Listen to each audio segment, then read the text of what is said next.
दोस्तों, हम आज जहाँ भी हैं अपनी हैबिट्स की ही वजह से हैं। हमारी आज की हैबिट्स ही हमारा भविष्य निर्धारित करेंगी। जैसे यदि आप अमीर होना चाहते हो तो उसके लिए आपको आज से ही सेविंग की आदत डालनी होगी। देखने में तो यह बिल्कुल छोटी आदत लगती है, लेकिन आपकी यह आदत कंपाउंडिंग से लंबे समय में हमें बहुत बड़े परिणाम देती है। महान वैज्ञानिक अल्बर्ट आइंस्टीन कंपाउंडिंग को दुनिया का 8वां अजूबा कहते थे। कंपाउंडिंग का यह नियम सिर्फ कॉमर्स या फाइनेंस पर ही लागू नहीं होता है, यह हमारी ज़िंदगी के हर पहलू पर लागू होता है। शुरुआत में इन आदतों का हमें पता भी नहीं चलता है, लेकिन हमारी यही छोटी छोटी आदतें ही आगे चलकर बड़ा अंतर पैदा करती हैं। यदि हम अच्छी आदतों को अपनाते हैं तो वे हमें बेहतर परिणाम देती हैं, लेकिन यदि हम बुरी आदतों को अपनाते हैं तो वे हमें बुरे परिणाम ही देती हैं। जैसे यदि आप आज सिगरेट पीना शुरू करते हैं तो हो सकता है कि काफ़ी वर्षों तक आपको कुछ भी नकारात्मक परिणाम देखने को न मिले, लेकिन लंबे समय में आपकी यही आदत आपके शरीर को बहुत भारी नुकसान पहुंचाएगी, क्योंकि तब सिर्फ एक सिगरेट आपको नुकसान नहीं करेगी, बल्कि उन हज़ारों सिगरेट्स का प्रभाव आपके शरीर पर दिखाई देगा जो आपने इतने वर्षों में पी हैं। तो मतलब साफ है कि यदि हम अच्छा भविष्य बनाना चाहते हैं तो हमें आज अच्छी आदतों को अपनाना होगा और बुरी आदतों को छोड़ना होगा। आदत कुछ और नहीं बल्कि वह व्यवहार है जो आप लगातार करते हैं और एक दिन वह आपके जीवन में ऑटोमेटिक होने लगता है। जैसे यदि कोई बच्चा किसी को अपशब्द बोलते हुए सुनता है तो वह भी उसे देखकर अपशब्द बोलने लगता है। धीरे धीरे उसका यह बोलना उसकी भाषा का एक भाग बन जाता है और वह बिना अपशब्द बोले हुए अपनी बात पूरी नहीं कर पाता है। वह इस आदत को छोड़ना चाहता है, लेकिन क्योंकि उसकी यह आदत अब ऑटोमेटिक बन चुकी होती है, वह जैसे ही कुछ बोलता है तो उसके मुंह से अपशब्द अपने आप ही निकलते हैं। यदि आप भी अपनी बुरी आदतों को छोड़ना चाहते हैं और अच्छी आदतों को अपने भीतर डेवलप करना चाहते हैं तो आज की यह वीडियो आपके लिए बहुत इंटरेस्टिंग होने वाली है। आज की इस बुक से हम सीखेंगे कि बुरी आदतों को कैसे बदला जाए और कैसे नए व्यवहार को अपनी ऑटोमेटिक आदत बनाया जाए। जी हाँ दोस्तों, हम बात कर रहे हैं जेम्स क्लियर द्वारा लिखी गई बुक एटॉमिक हैबिट्स के बारे में। दोस्तों, यह बुक हैबिट्स के ऊपर लिखी गई सबसे बेहतरीन बुक है। तो चलिए सबसे पहले यह देखते हैं कि किस प्रकार छोटे बदलाव बड़ा असर दिखाते हैं। ब्रिटिश साइकिलिस्ट लगभग 100 वर्षों से औसत प्रदर्शन कर रहे थे। उन्होंने 1908 से 2003 तक केवल एक बार ओलंपिक में गोल्ड मेडल जीता था, जबकि साइकिलिंग की सबसे बड़ी प्रतियोगिता टूर डी फ्रांस में उनका प्रदर्शन बेहद खराब रहा था। यहाँ तक कि ब्रिटिश साइकिलिस्ट को यूरोप की सबसे बड़ी साइकिल बनाने वाली कंपनी ने साइकिल बेचने तक को मना कर दिया, क्योंकि उन्हें डर था कि यदि दूसरे साइकिलिस्ट देखेंगे कि ब्रिटिश साइकिलिस्ट हमारी साइकिल्स का प्रयोग करते हैं तो इससे उनकी सेल्स पर नेगेटिव इफेक्ट पड़ेगा। 2003 में ब्रिटिश साइकिलिंग की बेहतरी के लिए ब्रेल्सफोर्ड को परफॉर्मेंस डायरेक्टर के रूप में रखा गया। ब्रेल्सफोर्ड के काम करने का तरीका पिछले कोचों से थोड़ा अलग था। वे कहते थे, साइकिल चलाने के लिए किए जाने वाले प्रयासों को टुकड़ों में बांटकर उनमें से हर टुकड़े में 1% सुधार यदि किया जाएगा तो हम बहुत बड़ा बदलाव देख सकते हैं। उन्होंने साइकिल की सीट को दोबारा डिज़ाइन करवाया ताकि वह ज़्यादा आरामदायक हो। उन्होंने साइकिल के टायरों पर अल्कोहल रगड़ दिया ताकि उनकी पकड़ अच्छी हो। उन्होंने साइकिल चालकों को इलेक्ट्रिकली हीटेड पेंट्स पहनने के लिए कहा ताकि उनकी मांसपेशियों का तापमान आदर्श बना रहे। उन्होंने बायोफीडबैक सेंसर से यह पता लगाया कि हर एथलीट एक खास वर्कआउट के दौरान किस पोजीशन में रहता है। उन्होंने अलग अलग कपड़े पहनकर परीक्षण किया और आउटडोर में साइकिल सूट्स की जगह हल्के एरोडायनेमिक इंडोर साइकिल सूट्स का प्रयोग किया। इसके साथ ही उन्होंने और क्षेत्रों में भी 1% सुधार करने की कोशिश की। जैसे उन्होंने यह देखा कि कौन सा मसाज लोशन तेज़ी से मसल्स को ठीक करता है। उन्होंने साइकिल चालकों को हाथ धोने का सबसे अच्छा तरीका बताया ताकि वे ठंड से बच सकें। साथ ही उन्होंने बताया कि उन्हें रात में किस तरह का तकिया और गद्दा इस्तेमाल करना चाहिए। उन्होंने टीम के ट्रक को भी अंदर से सफ़ेद रंग से पेंट करवा दिया ताकि वे धूल के मामूली कणों को भी देख सकें। इस प्रकार उन्होंने हर क्षेत्र में छोटे छोटे बदलाव किए और इसका परिणाम यह हुआ कि उन्हें वह परिणाम मिले जिसकी कल्पना भी नहीं की जा सकती थी। 2008 के बीजिंग ओलंपिक में रोड और ट्रैक साइकिलिंग में ब्रिटिश साइकिलिंग टीम ने 60% गोल्ड मेडल अपने नाम किए। 2012 के लंदन ओलंपिक में ब्रिटिश साइकिलिंग प्लेयर्स ने 9 ओलंपिक और 7 वर्ल्ड रिकॉर्ड्स अपने नाम किए। उसी वर्ष ब्रैडली विंगिस ने टूर डी फ्रांस में जीत दर्ज की और ऐसा करने वाले वह पहले ब्रिटिश साइकिलिस्ट बने। नेक्स्ट ईयर उनकी टीम ने दूसरे खिलाड़ी क्रिस फ्रूम ने यह रेस जीती और 2015, 2016 और 2017 में भी इस रेस में जीत हासिल की।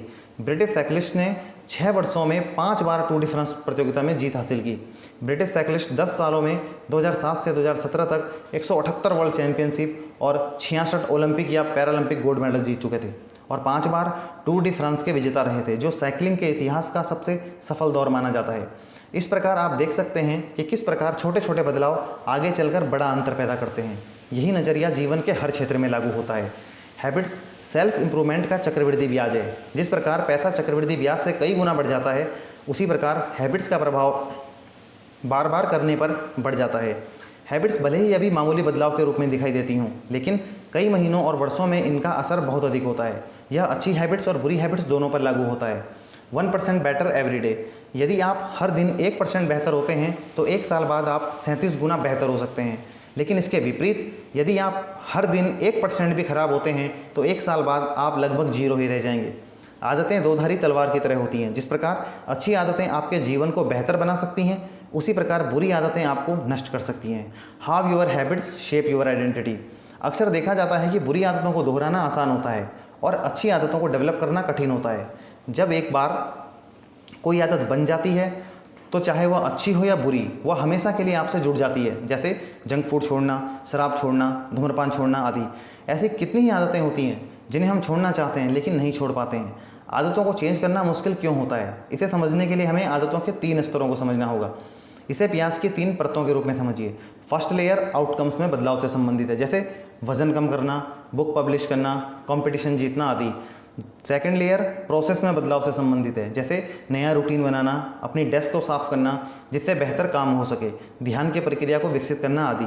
थर्ड और सबसे गहरी लेयर आपकी आइडेंटिटी में बदलाव से संबंधित है, दुनिया के बारे में आपकी राय, अपनी खुद की इमेज, दूसरों को देखने का तरीका आदि।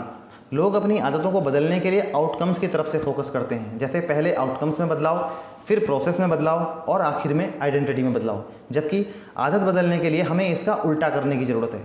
सबसे पहले अपनी आइडेंटिटी को बदलना, फिर प्रोसेस को और आखिर में आउटकम्स पर फोकस करना होता है। उदाहरण के लिए 2 लोग सिगरेट पीने का विरोध करते हैं। जब उन लोगों को सिगरेट पीने को कहा जाता है तो पहला व्यक्ति कहता है कि नहीं धन्यवाद, मैं सिगरेट छोड़ने की कोशिश कर रहा हूँ। अब यह सुनने में तो सही लग रहा है, लेकिन हकीकत में वह व्यक्ति अभी भी यह मानता है कि वह सिगरेट पीने वालों में से एक है। वहीं दूसरा व्यक्ति कहता है कि नहीं धन्यवाद, मैं सिगरेट नहीं पीता हूँ। अंतर बहुत छोटा है, लेकिन उसके ऐसा कहने से उस व्यक्ति की पहचान में बदलाव दिखाई देता है। वह पहले सिगरेट पीता था, लेकिन अब वह नहीं पीता है, इसलिए अब वह सिगरेट पीने वाले लोगों में से नहीं है। इस प्रकार लोग पहले आउटकम से आइडेंटिटी की ओर जाने का प्रयास करते हैं, जबकि आइडेंटिटी से आउटकम्स की ओर जाकर ही अच्छी आदतें डेवलप हो सकती हैं। अब हम सीखते हैं कि 4 आसान तरीकों से आदत कैसे बनाएं। 1989 में एडवर्ड थॉर्नडाइक नाम के एक मनोवैज्ञानिक ने बिल्लियों के व्यवहार पर अध्ययन किया। उन्होंने एक पजल बॉक्स के एक उपकरण में हर बिल्ली को डाल दिया। बॉक्स को इस तरह से डिज़ाइन किया गया था कि बिल्ली एक दरवाजे से आसानी से निकल सकती थी। बस इसके लिए बिल्ली को एक छोटा सा लीवर दबाना होता था। ज़्यादातर बिल्लियाँ बॉक्स में डालते ही बाहर भागने के लिए बारे में सोचती थी। वे किनारों पर अपनी नाक रगड़ती थी, पंजों से खुरसती थी या फिर उसे नोचकर खोलने की कोशिश करती थी।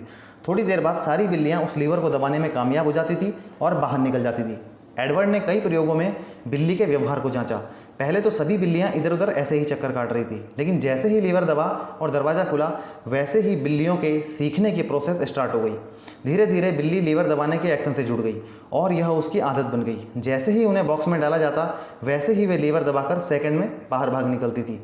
एडवर्ड ने सीखने की प्रक्रिया को इस प्रकार समझाया, जिन व्यवहारों के परिणाम संतोषजनक होते हैं वे दोहराव की ओर जाते हैं। जिन व्यवहारों के परिणाम निराशाजनक होते हैं उनके दोहराव की संभावना कम होती है। हैबिट एक ऐसा व्यवहार है जिसे इतनी बार दोहराया जाता है कि वह ऑटोमेटिक हो जाता है।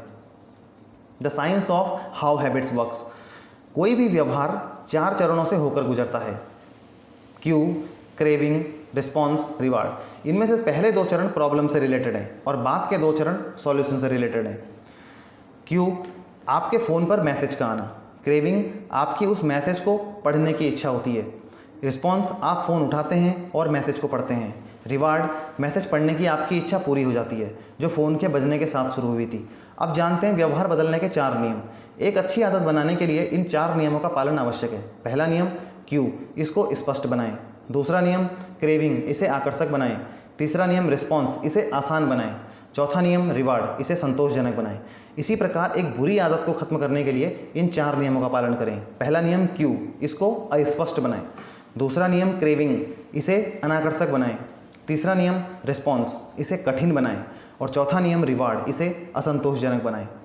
अच्छी आदत बनाने का सबसे पहला नियम है कि इसे स्पष्ट बनाएं। मान लो कि आप गिटार की प्रैक्टिस करना चाहते हैं तो अपने लिविंग रूम के बीच में गिटार रख दीजिए। यदि आप लोगों को थैंक यू मैसेज भेजना याद रखना चाहते हैं तो आप अपनी टेबल पर इस नोट्स को रख दें।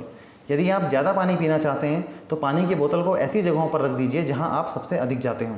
हमारी हैबिट्स संकेत से स्टार्ट होती हैं। हम अधिकांश उन संकेतों को समझते हैं जो हमारे सामने होते हैं। अच्छी हैबिट्स बनाने का दूसरा नियम है, इसे आकर्षक बनाएं।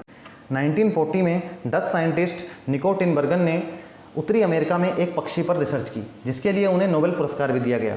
उन्होंने देखा कि इन पक्षियों की चोंच पर लाल बिंदी रहती है और जब नए बच्चों को भूख लगती है तो वे अपनी माँ की चोंच की लाल बिंदी पर चोंच मारते हैं। उन्होंने गत्ते की एक चोंच बनाई और बिना शरीर का सिर भी उस पर लगा दिया। जब बड़े पक्षी घोंसले से दूर चले जाते थे तो वे घोंसले में जाकर वह चोंच बच्चों के सामने रख देते थे। उन्होंने सोचा कि बच्चे उस नकली चोंच पर कोई प्रतिक्रिया नहीं करेंगे, लेकिन जब इन बच्चों ने कार्डबोर्ड की चोंच पर लाल बिंदी देखी तो उन्होंने उस पर चोंच मारना शुरू कर दिया। इससे स्पष्ट हो चुका था कि वे लाल बिंदी को प्राथमिकता देते थे। जितनी बड़ी चोंच होती थी वे उतनी ही तेज़ी से उस पर चोंच मारते थे। फिर उन्होंने ऐसी चोंच बनवाई जिस पर 3 बड़ी लाल बिंदियाँ थीं। जब वह बड़ी चोंच उन्होंने घोंसले में रखी तो बच्चों की खुशी का ठिकाना ही नहीं रहा। वे उन लाल बिंदियों पर ऐसे चोंच मार रहे थे जैसे उन्होंने पहली बार इतनी बड़ी चोंच देखी हो। वैज्ञानिकों ने पाया कि यही व्यवहार बाकी जानवरों के साथ भी होता है। रोनन बर्नी आयरलैंड में इलेक्ट्रिकल इंजीनियरिंग के स्टूडेंट हैं। उन्हें नेटफ्लिक्स देखने में बहुत मज़ा आता है, लेकिन वह जानते हैं कि वह जितनी एक्सरसाइज अभी करते हैं उससे अधिक करने की ज़रूरत है। ऐसे में उन्होंने इसका एक उपाय निकाला जिससे वह नेटफ्लिक्स भी देख पाएँ और एक्सरसाइज भी कर पाएँ। उन्होंने अपनी इंजीनियरिंग की योग्यता से अपनी साइकिल को लैपटॉप और टीवी से जोड़ दिया। उन्होंने ऐसा कंप्यूटर प्रोग्राम बनाया जिससे नेटफ्लिक्स तभी चलेगा जब उनकी साइकिल एक निश्चित गति पर चलेगी। जैसे ही साइकिल की गति धीमी होगी, नेटफ्लिक्स चलना भी धीरे धीरे हो जाएगा और वह तब तक अटका रहेगा जब तक कि वे साइकिल पर वापस पैडल नहीं मारेंगे। इस प्रकार उन्होंने अपने इस व्यवहार को आकर्षक बना दिया। वे नेटफ्लिक्स भी देख सकते थे और अपनी एक्सरसाइज भी कर सकते थे। वे एक ही समय में अपने दोनों काम कर सकते थे। अच्छी हैबिट्स बनाने का तीसरा नियम है, इसे आसान बनाएं। ऑथर कहते हैं कि लोग अक्सर पूछते हैं कि नई आदत बनाने में कितना समय लगता है, लेकिन वास्तव में यह सवाल इस तरीके से पूछा जाना चाहिए कि नई आदत बनाने में कितने दोहराव लगते हैं। हकीकत में प्रश्न यही है कि नई आदत कितनी पुनरावृत्तियों का परिणाम है। किसी व्यवहार को कितनी बार किया जाए ताकि यह एक ऑटोमेटिक हैबिट बन जाए। आपको अपनी आदतों को आसान बनाना होगा। जितना अवरोध आप कम करेंगे उतना ही आपकी आदत आसान हो जाएगी। जैसे यदि आप ड्राइंग करना चाहते हैं तो pencil, pen, notebooks, drawing tools आदि को अपने डेस्क पर नज़दीकी रखिए। यदि आप एक्सरसाइज करना चाहते हैं तो अपने वर्कआउट के कपड़े, जिम का बैग, जूते, पानी की बोतल आदि पहले से ही अपने पास रख लीजिए। यदि आप डाइट सुधारना चाहते हैं तो फल, सब्जियाँ वीकेंड में ही काटकर किसी बर्तन में रख लीजिए ताकि आप सेहतमंद रह सकें। इस प्रकार इन सरल तरीकों से आप अच्छी आदत के प्रतिरोध को कम कर सकते हैं। अच्छी हैबिट्स बनाने का चौथा नियम है, इसे सेटिस्फाइंग बनाएं। जब आपका एक्सपीरियंस सेटिस्फाइंग होता है तो आपके उस व्यवहार को रिपीट करने की संभावना अधिक होती है। छोटा सा सुखद एहसास भी एक क्यू की तरह कार्य करता है जो हमारे दिमाग को अच्छा महसूस करवाता है और यह हमें क्यू देता है कि इसे रिपीट किया जाए। उदाहरण के लिए 1891 में जब रिगले ने च्युइंगम लॉन्च किया था तो पूरी दुनिया में यह सबकी एक आदत बन गया।